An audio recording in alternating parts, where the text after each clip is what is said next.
Pemirsa, potensi pertumbuhan BNI sangat besar sejalan dengan prospektifnya bisnis perseroan. Kita akan membahas prospek bisnis dan saham BBNI bersama Head of Research Panin Sekuritas, Niko Lawrence. Selamat pagi Mas Niko. Selamat pagi Mbak. Baik, Mas Niko, kita kalau melihat kinerja dari BNI yang cukup melesat begitu ya secara signifikan hingga kuartal 3 ini kita lihat tampak begitu. Anda melihat seberapa besar BNI bisa optimis begitu untuk terus mendapatkan kenaikan atau prospek dari kinerja perseroan yang lebih baik? Oke, kalau sebenarnya ini ya, mungkin sebenarnya sebelum kita start dari BNI dulu, kita coba lihat sektor perbankan, mungkin itu driver yang lebih signifikan sih, khususnya buat perbaikan ekonomi. Jadi kalau kita lihat di third quarter, ini kan kalau kita lihat kan growth-nya masih recovery ya, quarter on quarter sama year on year basis. Walaupun sebenarnya kemarin sedikit di bawah estimasi, cuman translasinya sebenarnya dengan adanya kenaikan dari sisi pertumbuhan ekonomi ini translasinya dari sisi pertumbuhan kredit ini juga mengalami peningkatan. Nah, jadi itu sih menurut kita jadi katalis positifnya ya.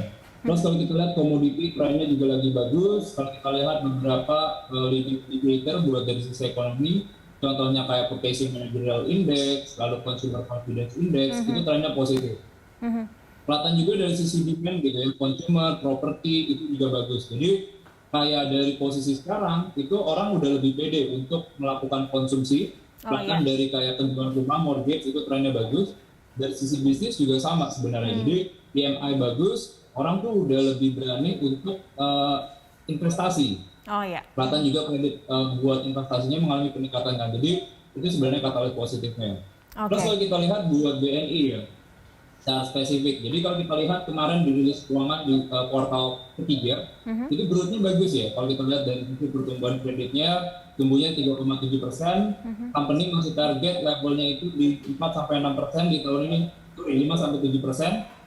Jadi itu harusnya bakal support buat dari sisi mereka punya pertumbuhan laba. Jadi kalau kita lihat juga sebenarnya dari sisi mereka punya tingkat profitability itu kan makin bagus ya, karena kalau kita lihat kan dengan kondisi ekonomi yang sebenarnya makin membaik, company itu nggak butuh pencadangan yang signifikan. Karena di tahun lalu ketika ada manajemen baru, di situ ada Pak Royko masuk, Pak Silvano masuk, ini adalah ex dari Bank Mandiri, itu mereka udah melakukan pencadangan yang signifikan. Nah kalau beban provisi trennya itu makin turun, itu kita lihatnya akan bagus nih kalau kita lihat buat dari sisi bottom line. Jadi itu sih mungkin ya secara umum ya. Oke, baik. Nah, kalau tadi Anda katakan masyarakat sudah mulai berani meningkatkan daya konsumsi masyarakat sudah meningkat dan juga masyarakat juga sudah berani mulai berinvestasi. Apa kira-kira keunggulan yang dimiliki BNI atau momentum ini bisa dimanfaatkan BNI secara optimal? Harus seperti apa begitu, Mas Niko? Iya, jadi kalau kita lihat dari posisi sekarang kan sebenarnya untuk capture momentum growth-nya itu tuh sebenarnya BNI cukup positif ya, karena mereka tuh paling bisa dilihat dari loan to deposit ratio. Loan to deposit ratio itu kalau levelnya masih di bawah 92%, berarti masih ada ruang untuk melakukan penyaluran kredit. Jadi kalau kita lihat kemarin mereka LDR itu di level 85%. Terus yang kedua sebenarnya kita lihat yang positif adalah mereka punya tren dana murah atau KASA istilahnya gitu ya, current account savings account. Jadi kalau kita lihat company-nya, ini bisa dibilang porsi kasa itu tertinggi dalam 10 tahun terakhir. Jadi kalau misalnya kayak porsi kasanya gede gitu ya, kayak contohnya seperti BCA, mereka tuh keuntungannya adalah mereka punya dana tuh jadi kombinasinya lebih murah. Jadi mereka punya cost of fund itu pasti translasinya lebih murah. Nah jadi kalau misalnya komposisinya banyak didominasi oleh dana murah, itu pasti translasi buat cost of fund-nya lebih rendah. Dari company-nya sendiri berarti bisa dibilang mereka bisa funding dengan lebih murah dan itu bisa disalurkan buat menjadi kredit. Terus yang ketiga kita tadi kan udah di-state juga terkait dengan isu buat bonds ya, nah itu akan memperkuat dari sisi permodalan. Jadi kalau kita lihat capital adequacy ratio-nya mereka tuh udah mengalami peningkatan, apalagi obligasinya kemarin itu ya, itu dimasukkan ke kategori buat ke mode inti 1. Nah jadi itu bakal positif sih ke depannya. Sama yang keempat kita lihat juga positif momentum dari sisi digital ekonomi ya. Kita tahu company-nya itu salah satu open API terbesar, jadi mereka ada 283 services di situ. Jadi itu transaksinya benar-benar positif ke mereka punya pertumbuhan kredit. Jadi itu sih secara umumnya, Mbak. Oke, baik. Keunggulannya juga tadi yang bisa kita simpulkan salah satunya adalah dari sisi kredit ya. Nah, ini juga kaitannya biasanya penawaran kredit atau hal-hal yang berkaitan dengan investasi ini dilakukan oleh perbankan saat ini lewat digital. Nah, untuk BNI sendiri, bagaimana perkembangan dari digital bankingnya? Apa yang perlu mungkin ditingkatkan dan sejauh ini performanya seperti apa untuk menyokong dari kinerja perseroan sendiri, Mas Niko? Cukup signifikan tidak? Kalau kita lihat secara bisnis model ya, kalau kita lihat di perbankan itu emang semuanya tuh udah shifting ke digital ya. Kelihatan kayak transaction di branch dibandingkan transaction buat mobile banking atau internet banking itu benar-benar beda banget ya. Trennya turun di branch, cuman buat digital banking itu trennya meningkat signifikan. Kalau kita lihat company-nya gimana? Kalau kita lihat sama ya, kalau kita lihat company juga sama, buat mobile banking, internet banking itu trennya positif. Terus mereka juga ada beberapa tadi saya state ada 283 services API ini. Jadi kalau sebanyak merchant yang sebenarnya kerjasama dengan mereka punya digital banking itu transaksi positif karena kan kalau kita sebagai user pengen tahu sebenarnya apakah merchant yang kita misalnya mau belanja di sini apakah mereka akan kerjasama sama BNI ya. Jadi lebih ada kayak kemudahan. Menurut kita sih positif ya. Terus yang kedua sebenarnya kalau kita lihat dari sisi approval ya, maksudnya yang paling bisa jadi proxy ketika melihat suatu apps itu bagus kan sebenarnya rating di Google Store ya. Jadi kalau kita lihat di Google Store itu ratingnya 4,7 reviewnya. Jadi itu menurut kita bagus ya. Jadi intinya ada approval rate yang bagus dari sisi masyarakat. Terus kalau kita lihat juga company-nya lumayan agresif ya dari sisi buat platform lending-nya. Salah satunya tuh mereka punya Expora namanya. Expora itu adalah kayak platform apps. Jadi buat kayak bisnis-bisnis small medium enterprise di Indo, kalau mereka pengen expand mereka punya bisnis luar negeri, itu bisa difasilitasi melalui Expora itu. Jadi itu kita lihatnya juga bagus. Betul. Yang keempat mungkin sebenarnya ini ya, kan kalau di tren sekarang itu kan consumer lebih suka dengan buy now pay later. Pay later ya. Betul, jadi ibaratnya dengan adanya kerjasama dengan Shopee, dengan Traveloka gitu. Jadi itu transaksi positif. Kelihatan sih sebenarnya kredit disbursement-nya signifikan dan NPL itu di bawah 1% gitu. Jadi itu yang sebenarnya kita digitalnya ternyata lumayan kolaboratif, lumayan inovatif nih. Jadi sebenarnya itu bakal jadi katalis. Baik. Ternyata ada sinergitas yang baik begitu ya dari digital begitu terhadap bagaimana pergerakan atau kinerja dari BNI. Baik, Mas Niko, kita jeda terlebih dahulu. Di segmen berikutnya kita akan membahas seperti apa prospek dari atau kinerja dari pergerakan saham dari BBNI di segmen berikutnya. Pemirsa, Dialog Corporate Action akan kembali usai jeda. Di Corporate Action, pemirsa, PT Bank Negara Indonesia Persero Tbk telah melantai di Bursa Efek Indonesia sejak 1996. Rekan Cikal Multazam akan menyampaikan beberapa informasinya untuk Anda. Cikal, silakan. Baik, terima kasih Cakri dan pemirsa. Saham BBNI telah menjadi salah satu primadona di Bursa Efek Indonesia. Kita simak datanya.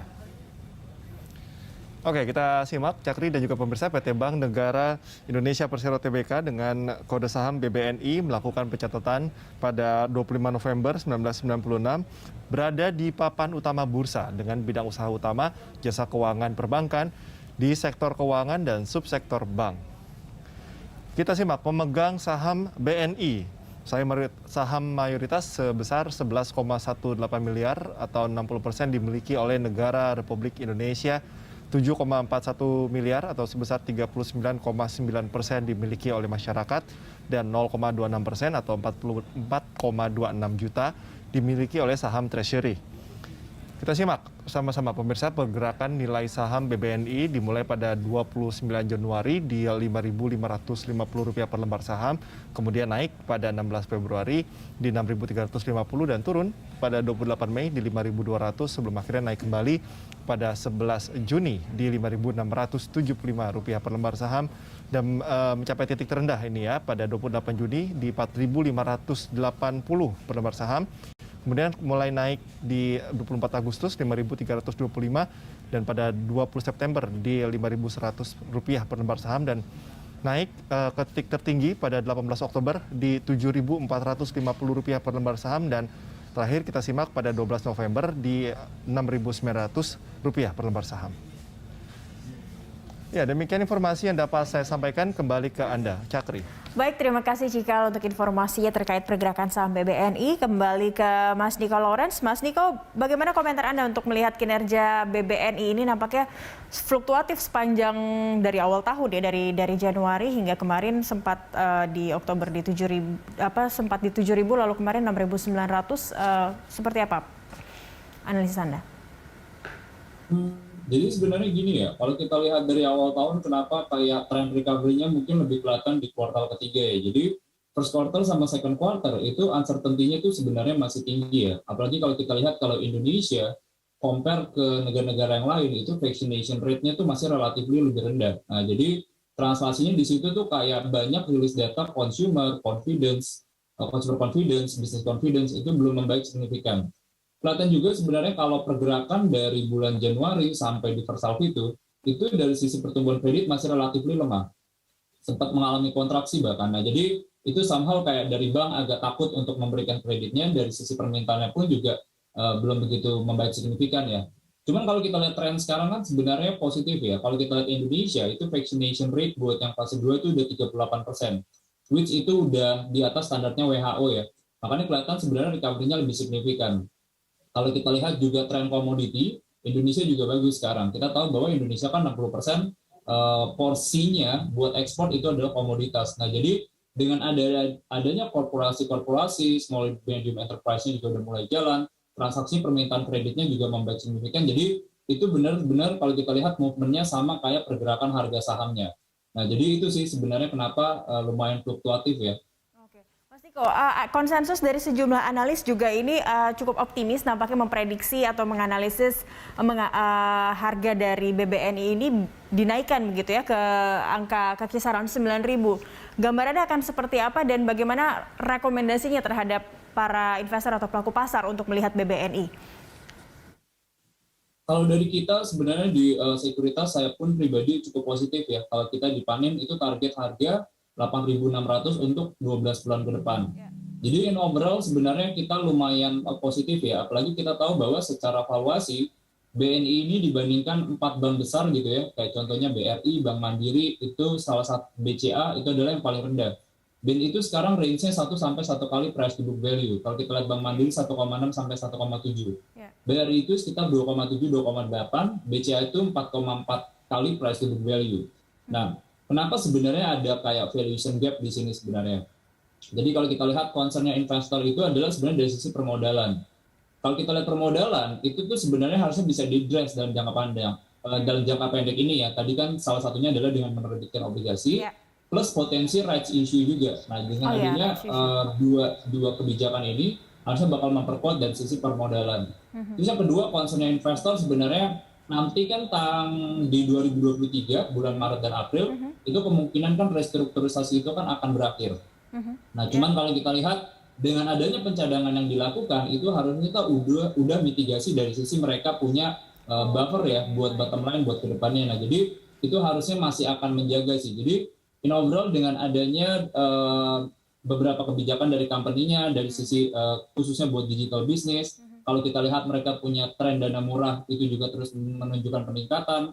Kalau kita lihat juga likuiditasnya masih kuat dengan LDR itu 85%. Ini harusnya sih buat time frame-nya jangka panjang menurut kita masih positif sih ya Mbak. Oke, rekomendasinya kalau untuk saat ini dan nanti diprediksi untuk harga yang di 9.000 atau di 8.000 dan 9.000 untuk BBNI, kira-kira rekomendasi untuk jangka pendeknya apa, Mas Niko?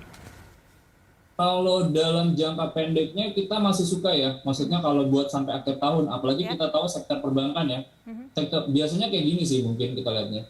Kalau IHSG itu 9 dalam 10 tahun terakhir itu selalu positif.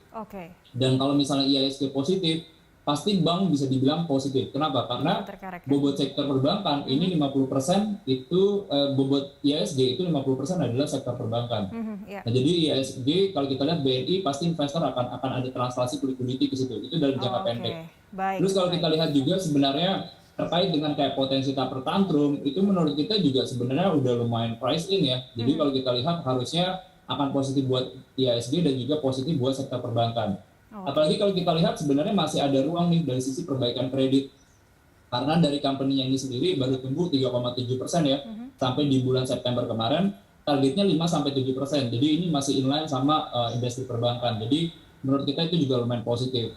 Terus yang kedua yang paling positif sebenarnya adalah cost of credit ya. Maksudnya kan tahun ini company-nya udah melakukan pencadangan yang signifikan ya. Itu translasi mereka punya biaya provisi atau cost of credit itu 3,3%-an. Cuman tahun depan itu ekspektasinya bisa di level 2%-an. 2-2,3%. Jadi itu harusnya akan translasi terhadap perbaikan dari sisi laba bersih ya. Mungkin itu yang Mbak Cakri ya. Baik, terima kasih Mas Dika Lawrence, Head of Research Panin Sekuritas telah bergabung bersama kami. Kita telah menganalisis seperti apa pergerakan dari saham BBNI untuk pagi ini. Pemirsa, Corporate Action akan segera kembali usai